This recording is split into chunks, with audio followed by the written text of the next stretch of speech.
Good morning, everybody. Good morning, good morning, good morning. We are live today to be talking about content that converts. And sorry if you got a mix up yesterday. I was going to do this live yesterday, but there were some logistical issues with internet and all that kind of stuff, which meant I couldn't do it yesterday. So I moved it to today. So apologies in advance that you met yesterday, excited, waiting for this, and it didn't happen. But we're here now. Joys of technology.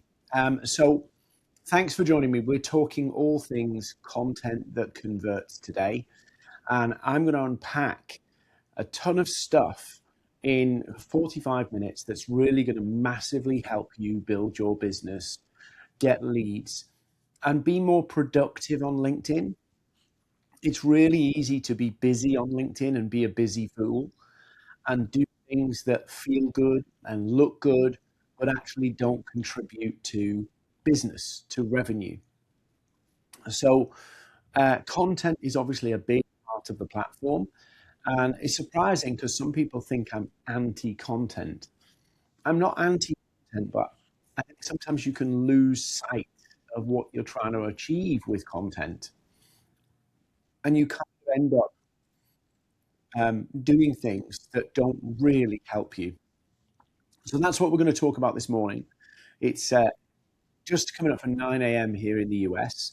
I board a flight at 5:30 today back to the UK to see everybody, the team, my family, and the weather. But let's talk all things content. So just diving into this session, I'll start right at the front end here. Right, if you've never been on a webinar or LinkedIn Live with me before, I'm Dean, I'm the founder of Maverick. I've been doing social selling and LinkedIn for what feels like forever, before it became hip and trendy.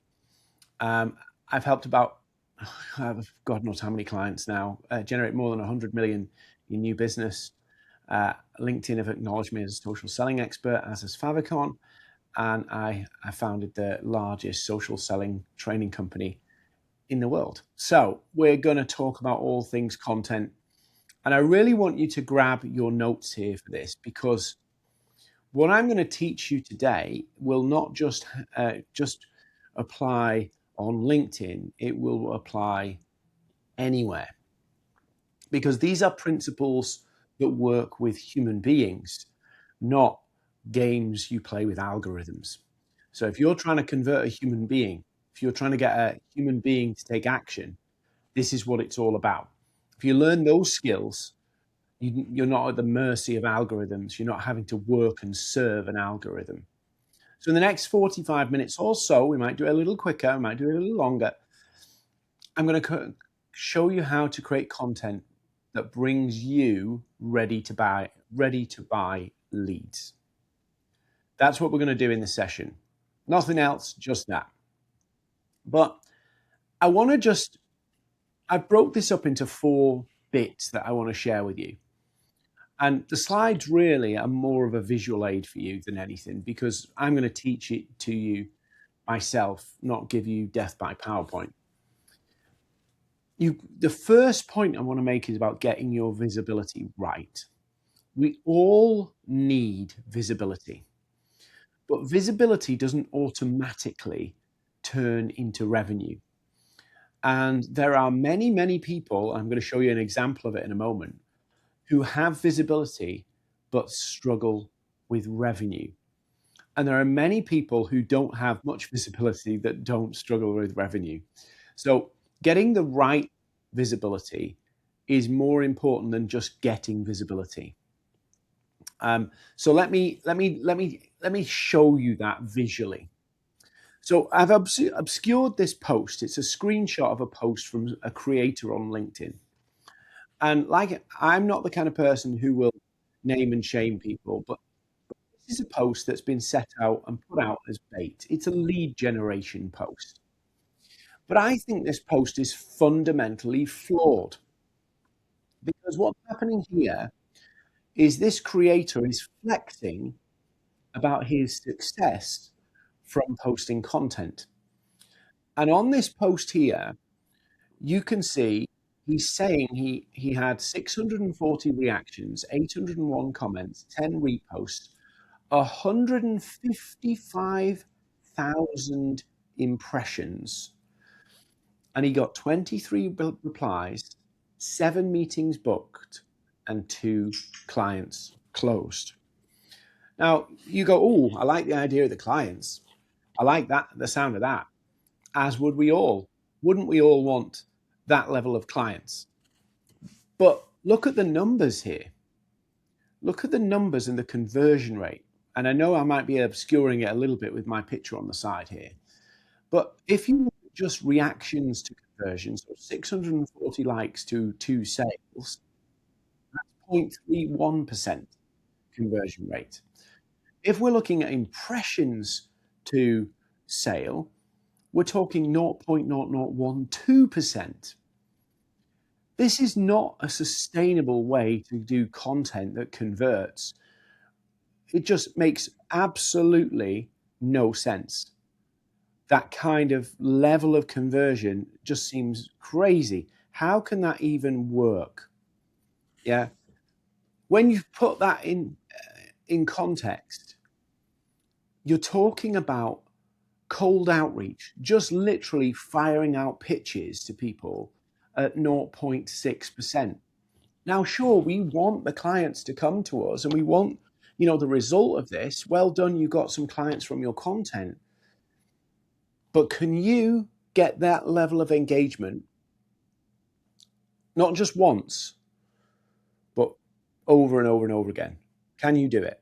No, the average user can't, right? That's not me putting people down. The average user cannot get this level of engagement. So that's number one. Why can't they get this level of engagement? Because a lot of it is reciprocal engagement. A lot of it is based on the creator of this post engaging with other people and that kind of merry-go-round that they engage back. That's just how the creator bubble works. That's the first thing. So can you sustain this level of engagement? Probably not. Next thing about this. Why did it take so many people to engage with it, but only so few actually convert?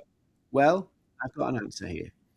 It's because the creator is appealing to an audience with no buying intent. It's really easy. It's really easy to build an audience when you just give the audience what they want and you don't need to convert. You can put motivational quotes out there. You can put real tactical tips and tricks out there. If you don't need the audience to buy from you, you can share anything you want to get engagement. So when I looked at the engagement on the post that was mentioned, it was full of other lead gurus. And so the reason why this didn't convert was because it was the wrong content with the wrong audience. So visibility does not necessarily equal revenue. And these are the numbers that many creators who sell content courses won't tell you, that actually you need huge turnover of impressions and engagement to actually get some conversion. The logic goes, if you're more visible, you'll get more leads. But it's not true, because this post proves that it's not true. In fact, all of that effort to get that visibility probably means that those 2 clients coming on board are unprofitable. You've spent all the profit in trying to get the post to perform. So just a word of caution that I'm not advocating for go viral and you'll get leads, because I don't think that works. I don't think it's sustainable, and I don't think the average person can do that. And think about it. If everybody could do this, the value of it disappears. Think about it. What if everybody can get 155,000 views on every post? What if everybody can get 640 reactions on every post? It loses its meaning, it loses its impact, it loses its value. So we can't go down this route, and I don't go down this route because those numbers are abysmal. So we're going to do something different, because that's not content that converts. That's content that barely converts. So we have to get the right visibility. That means clearly defining what we're going to talk about and getting really clear on our topics.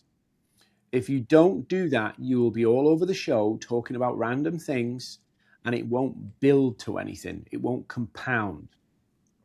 So the next thing we have to do is stay on topic and know how to make it easy to engage. So very often when we post something, we're not thinking about how can we make it easy for people to share their opinion. And part of that is we need to give them something to bounce off. Human beings will not just volunteer their opinion unless they hear something, see something, read something that sparks them. And so I always say to people when I'm speaking to them about conversion content, design your post from the engagement backwards. So if you want more leads, if you want more people to comment on your posts, you have to think about what are they commenting? What are they saying? Design it from them. If you want people to go, oh, I think content is a massive drain. Okay, if you want people to start commenting that, what are you saying? What are you saying in your post to drive that opinion? People bounce off.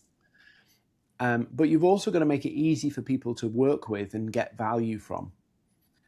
And I'll talk a little bit more about that in a moment.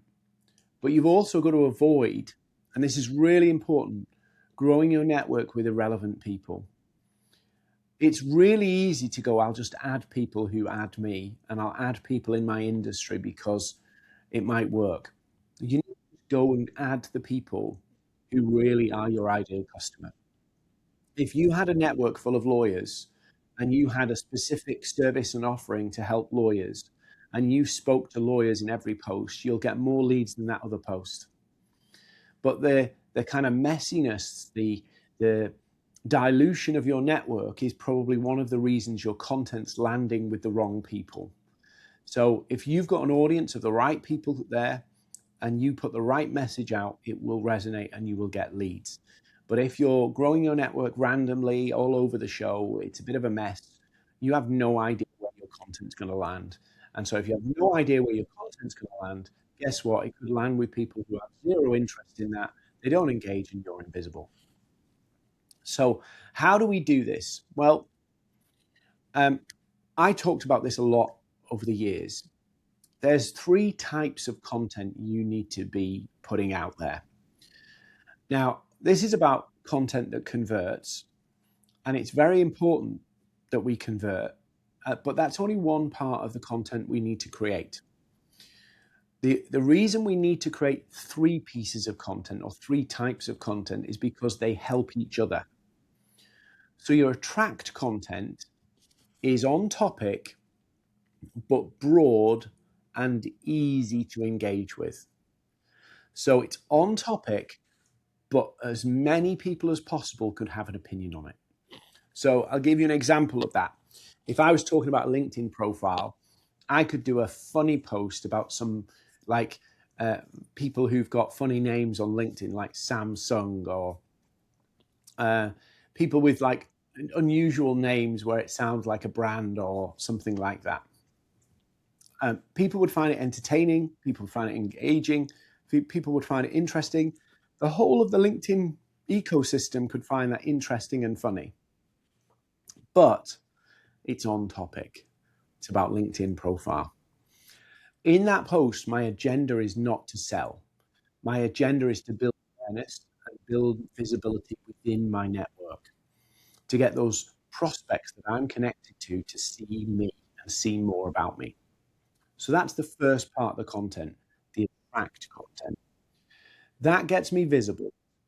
And now that I've gained some visibility, my nurture content comes in. This content's about building trust. This content's about showing your expertise. This content's about adding value, being helpful to your audience so that they have that confidence that they've had a good experience with you, they trust you, and they know you know what you're talking about. Now, that's content's not going to go crazy viral because it has to be dialed in for your target audience. If you don't dial it in for your target audience, you start producing helpful stuff for a wide base, which does get you followers and engagement because you're being helpful to a wide base of people, but you're not going to drive the demand for what you've got to offer and what you're trying to sell. So attract is about visibility, nurture is about trust and engaging the right audience on the issue to them, being helpful for them. Then we have convert content, and this is where you drive action taking, downloads, white papers, all that kind of stuff. You need that mix. If you don't have that mix, your convert content will not get the buy-in from the audience. You will not get the attention to it because convert content doesn't necessarily perform as well as the other types of content. So the other two are laying the foundation for the convert post. Now I'm going to show you a convert post that I do quite a bit. It works brilliantly for me. I'm going to explain why it works, and I'll show you in a second. So you need this mix of content, and your convert content should never be more than 20%. If you go over that, you risk burning the audience. It's a bit like in a TV show or a TV channel. They know the sweet spot of how many adverts they can put into the TV program that you're watching without annoying you or without losing you permanently. So there's a sweet spot. If you do too much, you miss out. If you do too little, you lose out on revenue. So it's about 20%. So 1 in 5 posts. And the others build for that. They help, they support it, they lay the foundation. Now, this is the biggie. This is the real biggie that you really need to think about. We're going really quick today. You need to focus on the problems they see. Now, this is a problem that affects a lot of people on LinkedIn. What happens is they talk about category problems. When you're really good at what you do, I just want to see where I am on the camera so I can make sure I can move out and not get in the way. When you're really good at what you do, something kind of happens to you. Because you're so removed from the problem, you start to see it, think about the problem in a very different way than your prospects do. You start to see it from root causes, what's really going on, the depth of the problem. So you see the depth, the nuance, the complexity, what's behind it, what's really going on. So that's what you see. But your clients see the surface of the problem.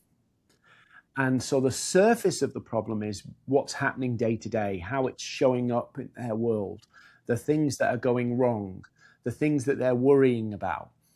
It's very surface level. It's very day to day. And so what you have is this weird scenario where you start talking about the categories of problems, the root causes. I'll break those up in a moment.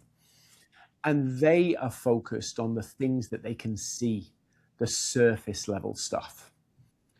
So here's where it goes wrong. You start talking about the root causes of the problem, the depth of the problem, the real issue going on, the underlying stuff, and it goes over their heads. It goes over their heads because they care about what they see. And if you don't talk to what they see and observe in their day-to-day, the nitty-gritty of it, the getting in the weeds of it, it's like goes over their heads.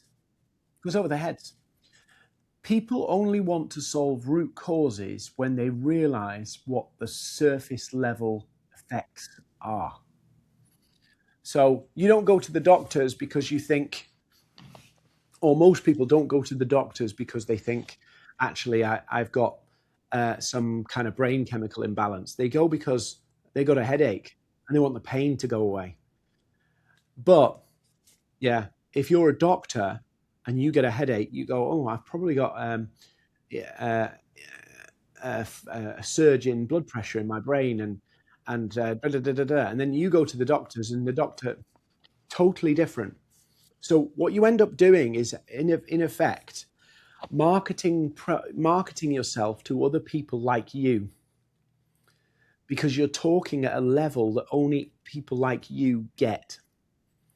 You know, when for 20 years, I've been trying to lose weight, right? And go to the gym, eat healthy, and it just never worked.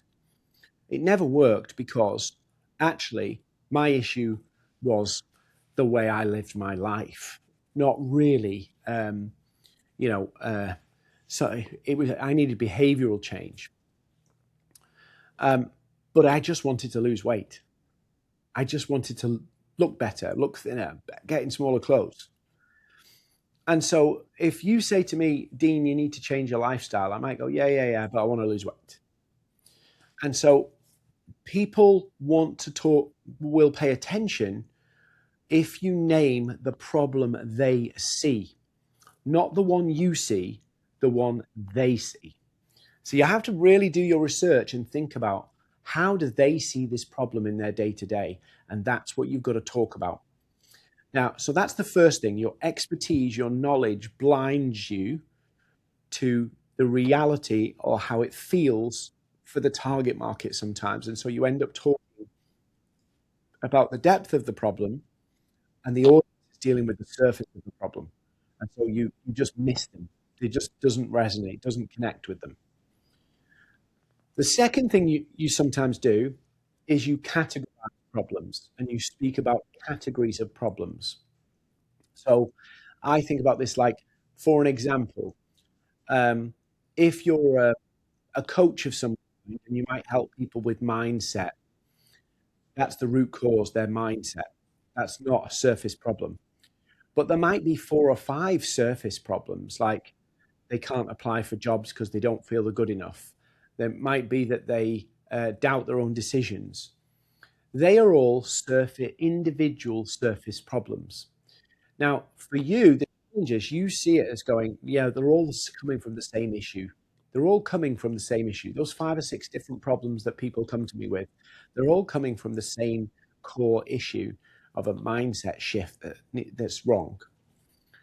So what you then do is bundle all of those specific differentiated surface problems, you bundle them into a category of problems. And you say things like, you've got a controlling mindset, or you feel stuck. Nobody resonates with those phrases. Nobody resonates with, yes, that you've described me exactly. I just feel stuck. They don't. They'll tell you, I feel like I want to go for that job, but every time I get near it, I just panic and think, what if I'm exposed? What if I'm not good enough? That's a specific. And so you bundle these up into categories and you talk about categories that basically people don't resonate with. So you're either going in one of two things. You're either basically talking about the root cause, or you're bundling all the problems up into one generic phrase that people don't resonate with. It's almost the same problem. It's almost the same issue. So then we move on to the big bit. And this is basically from social proof and comparison theory. Now, you don't need to know all this, but it becomes, and I'll give you some visual examples of this. Human beings are very good at living with their pain, learning to normalize their pain. So for every person who comes to you and says, I need to get this solved, I need to change the way things are, there's probably 10 other people who've normalized that pain. Now, does that mean that they don't need your help? No, they absolutely need your help. But what happens is people get used to a level of pain and think it's normal. It numbs. I can remember I got plantar fasciitis in my feet and it absolutely wrecked.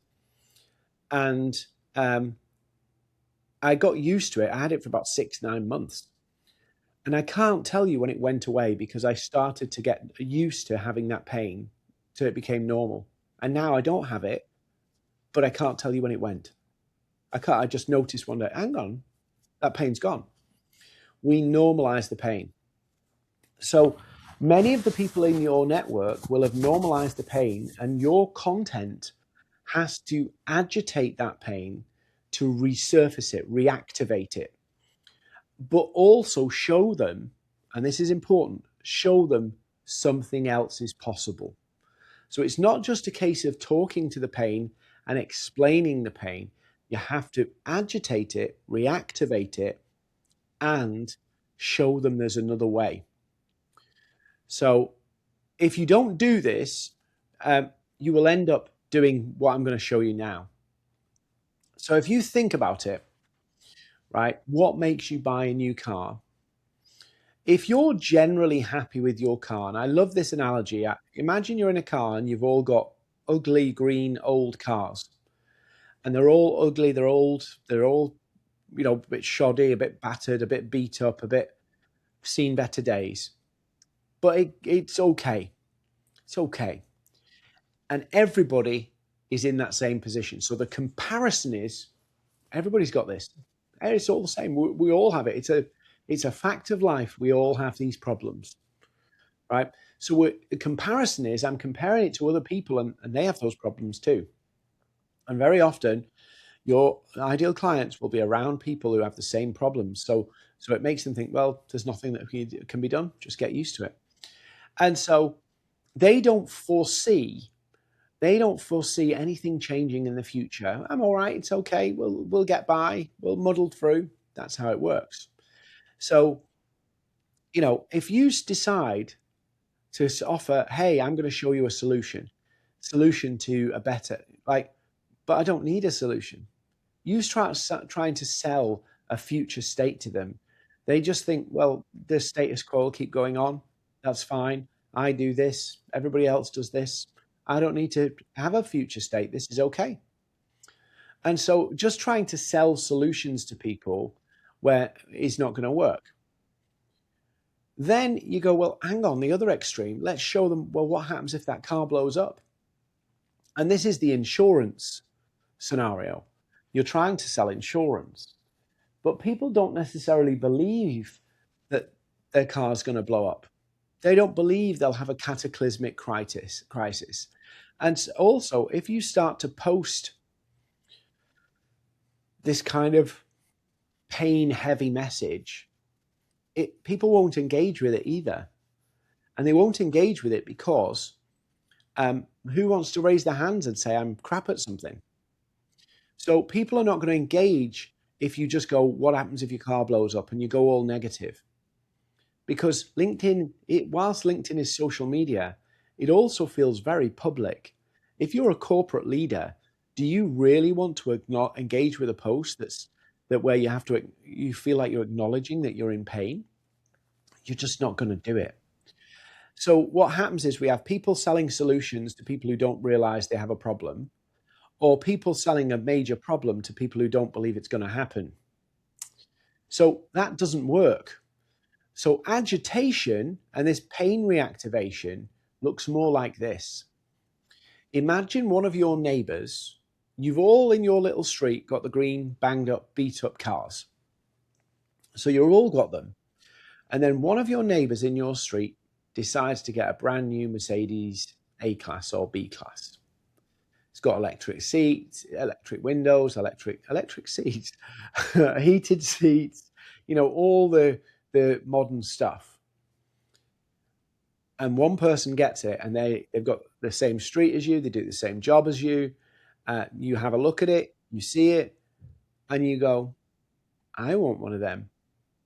When you compare somebody like you who's doing something different, so they're in the same boat as you, but they got a different result and they have a different reality to you, it changes the way you see your current state. And this is agitation by creating the tension between where they are and where they want to be. But you have to do that by showing them somebody else like them with their situation in their street that got something different. It's only by that comparison with somebody else like them who have had the same car, the same problem, that, and they see that they got a different thing, a different result, then it becomes, the pain reactivates, the pain becomes obvious again, and they see that there's another way of doing this, and that drives action. So when you're putting your post together, you have to think not just like, oh, I've got to get down into the problem. I have to show them that another way is possible in their specific situation. Social proof is really good for this. So you're creating this comparison, and that drives action because it agitates where they are versus where they want to be. Once they see that somebody like them has a different result to them, somebody in their situation, it creates attention, and the pain becomes obvious and intolerable, and it drives action. They want to know how they can get that too. So that's what often we're missing. So the danger with your content is actually you do what I call Wikipedia content. You just pump out information. You're not thinking about, how am I creating the tension? A great little framework called the PASS framework, it's been around for decades. Problem, agitate, solution. It's a simple structure to write content that creates that tension. But when they see somebody else had the same problem as them and struggled with it, but now they've got something better, they're really interested, and it drives action. So that tension really does make a difference. So they then become curious about how do they get there, and that's what drives the action. That's what drives the action. When they see that tension and feel that tension, they go, oh, I want it too. How do I get it? And that's where you come in. So you're probably getting how this all works now, how we build that conversion content. It's very much around stories. Stories work well because people can see themselves in the stories you share. People can see the emotion and the feeling and the journey in those stories. And human beings love stories. Wikipedia content is just information, but stories take information and bring it alive. They make people feel something about it. They conjure up the pictures in our minds. Information is boring, but if you put the information into a story, it becomes fresh, it becomes interesting, it becomes engaging, and people can start to imagine that experience and how that feels. So this is a wow post. This is a type of content that I do on a regular basis, and it does that journey, that change. So a wow post is not about you. It's about a client of yours. Sometimes you might have to do it anonymously. I have to do mine anonymously a lot of the time because my clients don't want people knowing their business. So wow posts are about basically giving a story of the client's journey from the problem they were living with, and it needs to be specific. You can't put a category problem in there or a root cause. It has to be, what are they feeling? What's going on? What do they see? What's happening day to day? Explain it. Then the next part of it is, what have they been trying to do to solve it that hadn't been working? And what did that feel like? What was happening? Yeah. So in your scenario, you'll have clients where they're trying to solve the problem and they do the wrong things, and it makes things worse or it delays things. Explain that. Explain that in the post. So problem, tangible, get on, close to the ground, into the weeds of what's that problem. What were they trying and failing to do to solve it? Then a tiny amount of how you solved it. Yeah, I'm going to give you an example of this in a moment. And then what changed? What changed? How did it change? So it's basically a transformation story of a client. Now, the reason why you don't put lots of detail about your service and what you do and how you do it is because if you give them too much information, they won't inquire. It's the story and the tension of the story and a little few small amounts of detail from you, small amounts, that basically help people see, maybe I need to talk to Dean to figure out how it works. So wow posts are they're almost case studies, but they're a little bit more story driven than information driven.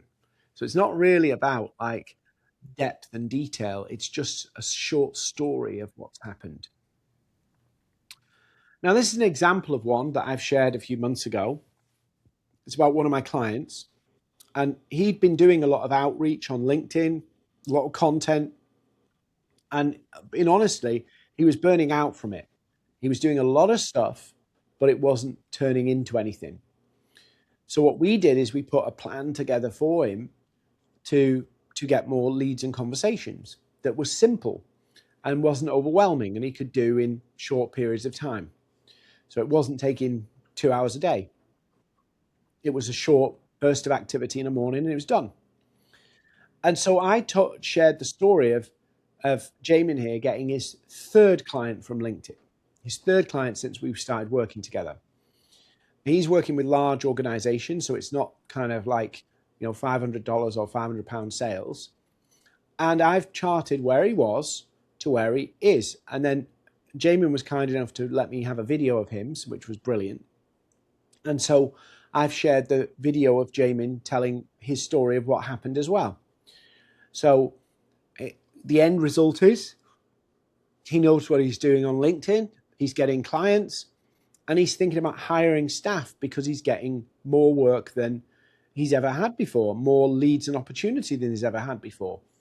That's the journey of a conversion post. Now, there's 10 other conversion posts you can do, but this is one of the most effective because it builds your credibility whilst also agitating the pain points. Because if you've experienced the same things Jamin's experienced, and you see Jamin's doing something differently now and getting a different result, you want to know how that works because you want in on that. And that's how conversion content works. It creates a degree of curiosity, a gap in knowledge. So they see where they are, they see where they want to get to, they see a desired outcome they'd like, and then the gap is,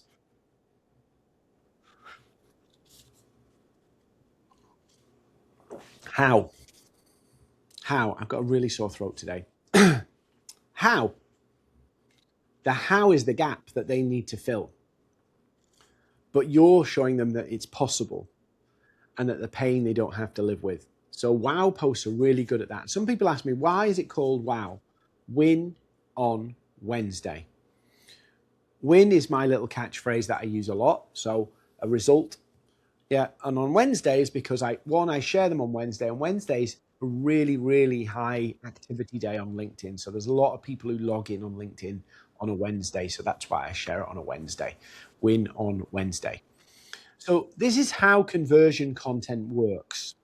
And I know I've changed the time, so it's a little bit awkward for many of you to jump on a Saturday. But if you want to kind of nail this and you want to go a bit deeper and start putting this together, I've got a way we can help you. We can help you launch these Win on Wednesday posts and other types of posts that will actually bring you leads, content that brings you leads. All you need to do is use the QR code on screen, schedule a call with a member of my team, and they will walk you through some ways that we can help you to not just do this, but actually get the results from this, because the results is what matter. That's the most important bit. So if you want to get 10 to 15 leads a week from LinkedIn using long form, short form content, scan the QR code, book a call. There's an option. What do you want? Leads. You can say engagement if you want, but leads is the one.